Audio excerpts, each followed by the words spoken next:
All right, welcome to another episode of Three Plastic Surgeons and a Fourth. And I have my esteemed colleagues, Dr. Salvatore Pacella in La Jolla, California. His Instagram handle is at San Diego Plastic Surgeon. Dr. Lawrence Tong from Toronto, Canada, and his Instagram handle is at Yorkville Plastic Surgery. And Dr. Sam Jejurikar in Dallas, Texas.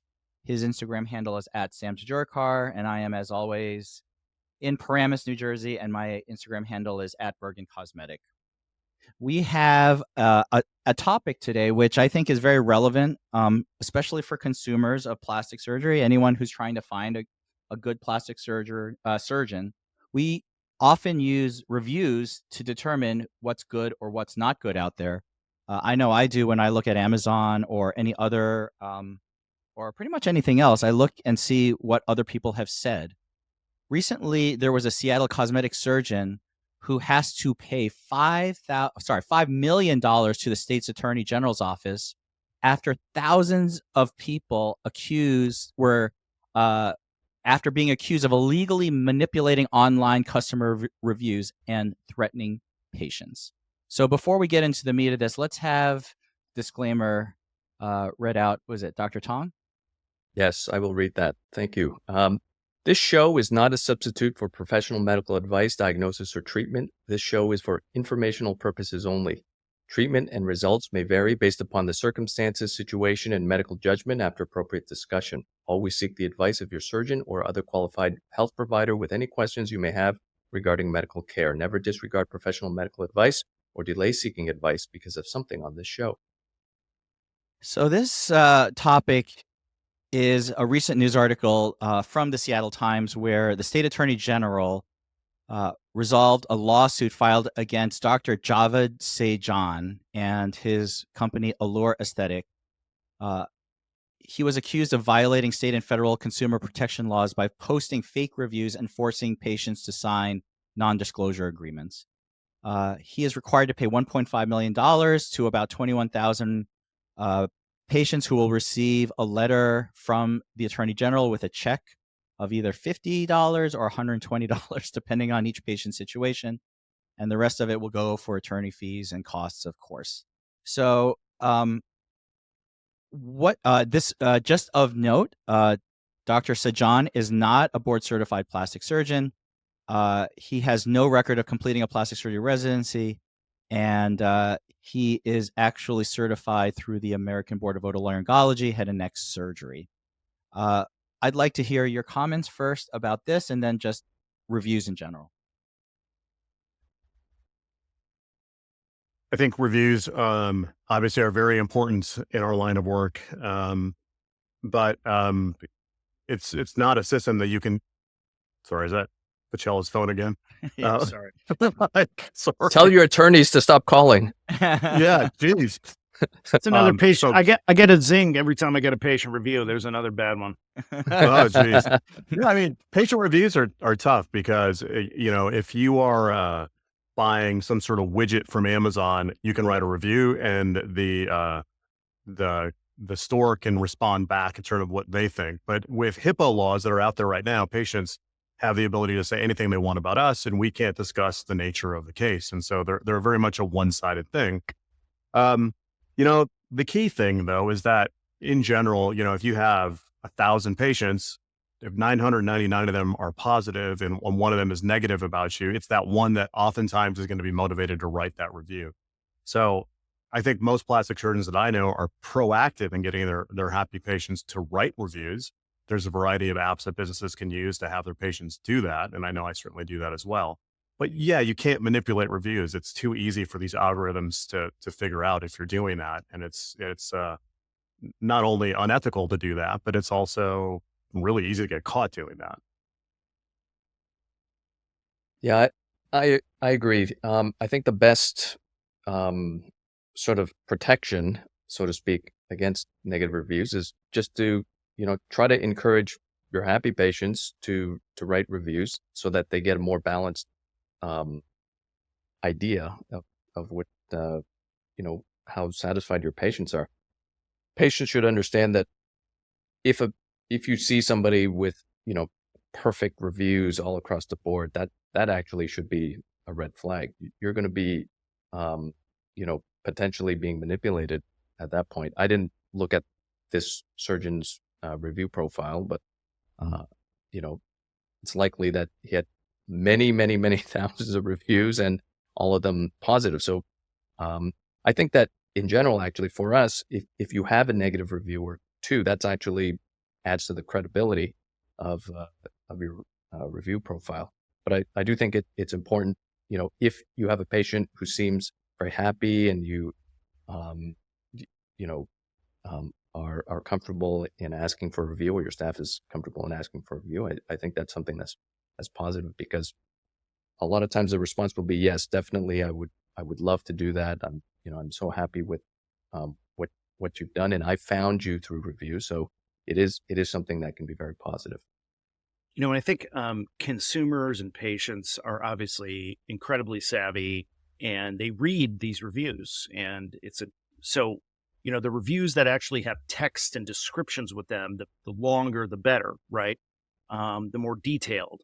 I don't think there's really patients out there, or a small percentage of them, that just simply look at the 4.7 out of 5 type of thing, right?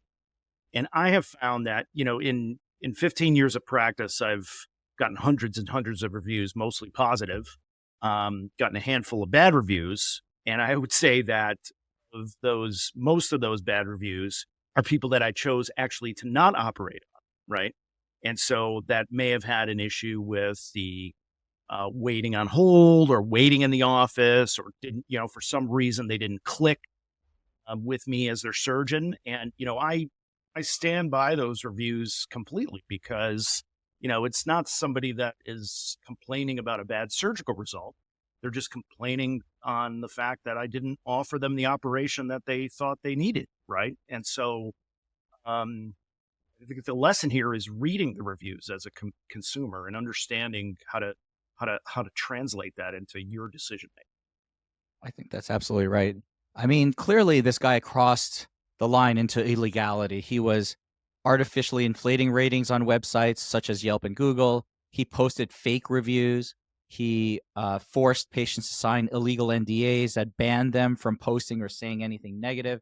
And all of that stuff is completely illegal. And I know that every plastic surgeon who's ethical and responsible would never do those things. And I don't, and I know you guys don't.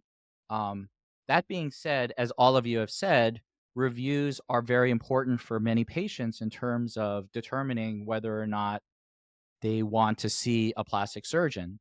And as Sal said, it's not the aggregate 4.7, 4.9. And it's not, and as Larry said, if, and I have seen this, people are perfect, like they have 2,000 reviews and every single one of them is glowing, short, no detail, just he's the best or she's the best. There's something kind of weird about that. And as Sal said, you really do have to read these reviews. You have to see the kind of detail they put into it. It's really hard as plastic surgeons to have patients write reviews, because think about it. As a consumer, I don't want to take any extra time writing a review for a lot of stuff either.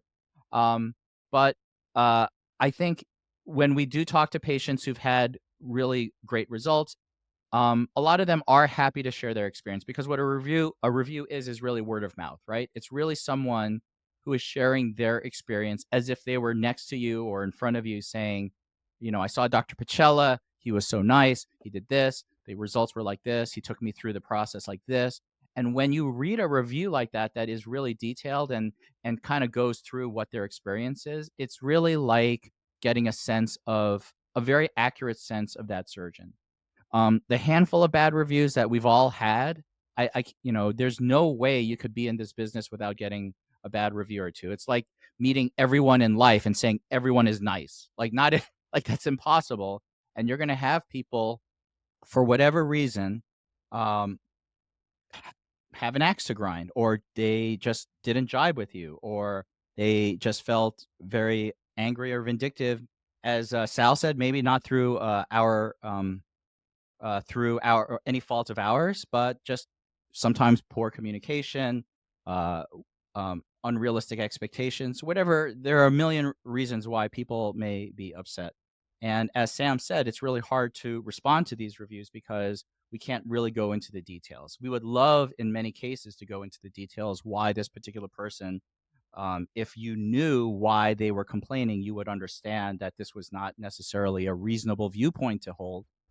But we're sort of handcuffed. We're not like a restaurant that could say, yeah, this person like stiffed the waiter. They like, demanded 50 things and wouldn't pay because they're social media influencers and they threatened a bad review. Like we can't talk about it. So uh, as Larry said, you have to take all of it in aggregate and understand that a bad review is sometimes the price of doing business in this industry.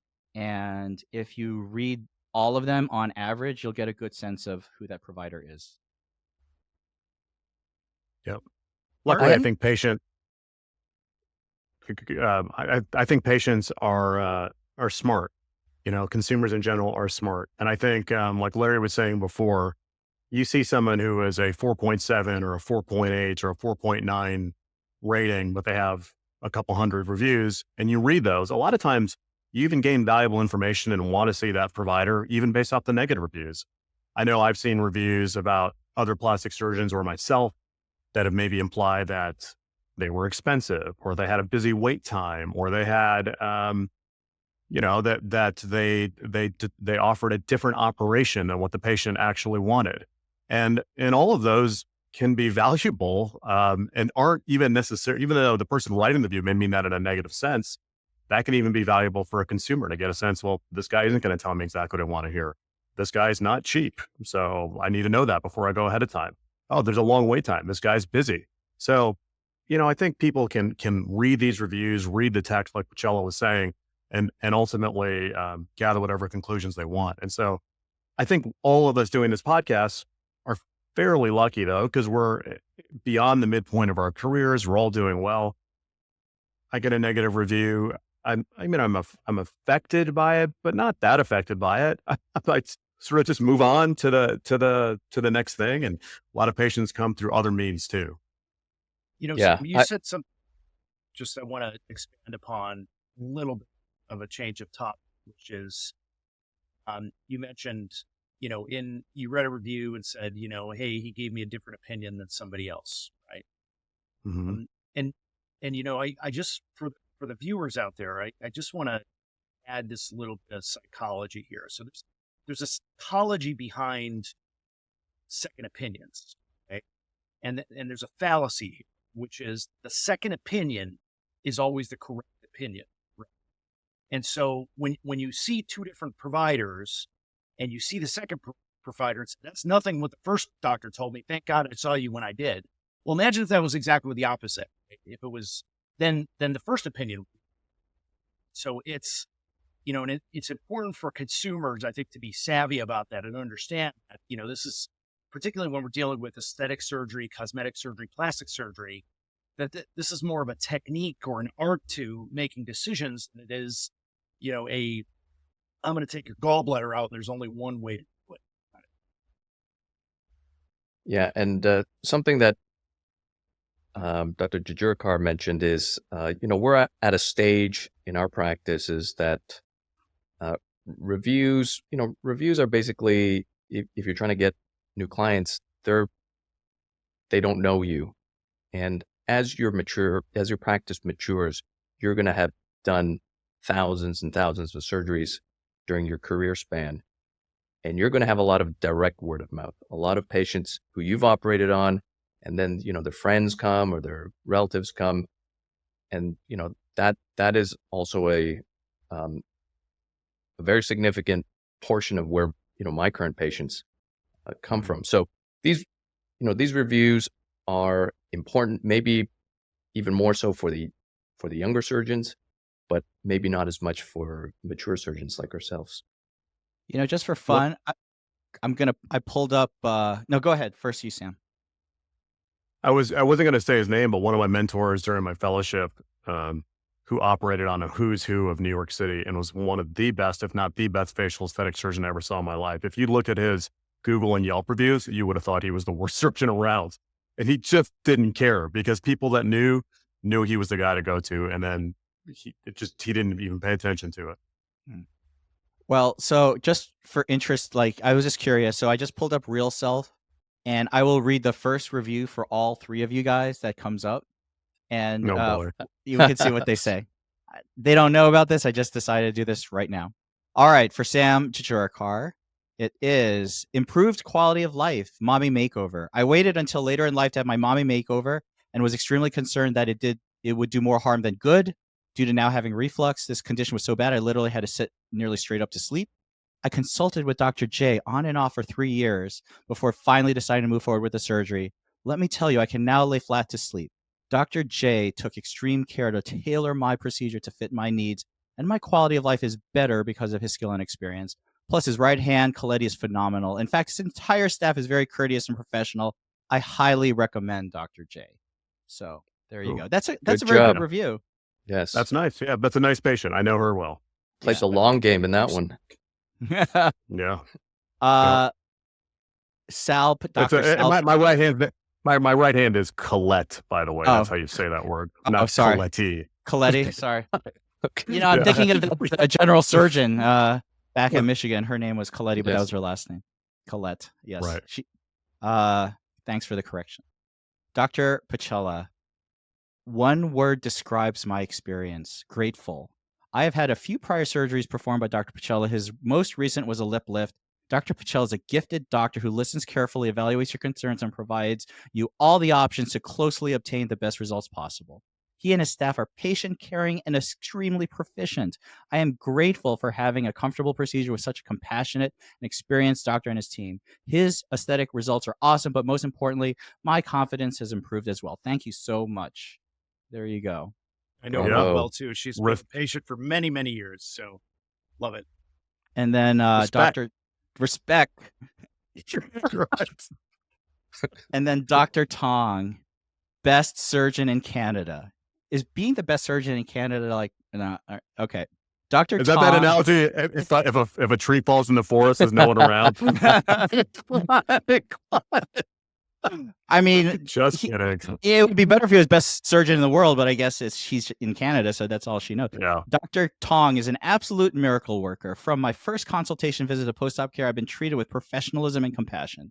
He took the time to understand my reasons for the procedure and patiently addressed all my questions. He's the only surgeon I consulted as his expertise and attention convinced me during the first visit. He was honest about expectations, a sign of a great surgeon. Shout out to his team as well, Gene and Shannon, who had ensured I was comfortable throughout the process. The post-surgery results have been exactly what I hoped for. And the best part, I haven't even reached the end result yet. She hasn't reached her final form. Those skillful hands should be insured.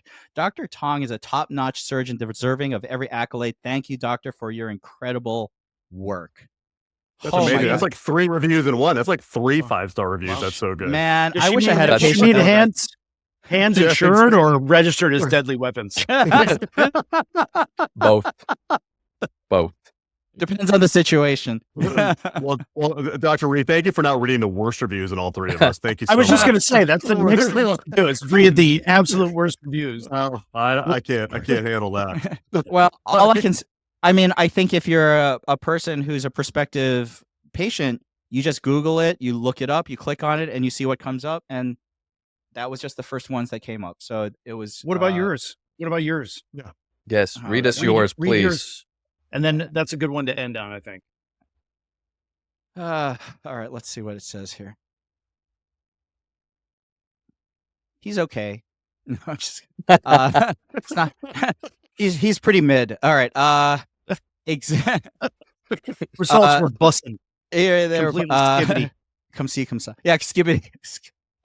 Exactly what I was looking for. I give Rhee Plastic Surgery 5 stars. Dr. Rhee's the best. I came across Dr. Rhee online. I read reviews and looked at before and after photos for liposuction, 360 and BBL. Some surgeon prices were simply outrageous, and I was not impressed by those before and afters. I saw a huge difference in Dr. Rhee's, and his price was much more realistic. He is kind, respectful, and professional. I trust him 100%. I felt very comfortable and safe. He has even done procedures on 2 of my sisters. I feel comfortable in my clothing. My waist is small. My butt is fuller. Since my first surgery went so well, I chose to have a breast lift a year after my BBL. I can even go without a bra if I want. I love my results. They were exactly what I was looking for. So, it's funny. Good I know job. this patient well, and she's lovely, and I think that's the thing. We really, I mean, we like our patients, and the patients that you know, are really sort of dedicated and positive. Like it warms our hearts. I can see Sam, Sal, Larry. Like it just feels good when you know your patients and they can be so complimentary for you. Like that's really cool. I like that. So, anyways, so don't. I guess the summary is, if it's too perfect, it's got to be fake, unless it's Larry Tong's review. That's 100% real. Exactly. 100%. Be careful with people who make you sign NDAs or put pressure on you to write reviews, and listen. And our advice, basically, take it in aggregate. No one's going to be perfect. We are all that's just the nature of the business, but it can be helpful. So, do you guys have any other comments here? No. All right. Awesome. Well Well, said. you guys are awesome surgeons, and I look forward to our next meeting. Thank you so much, guys. Take care.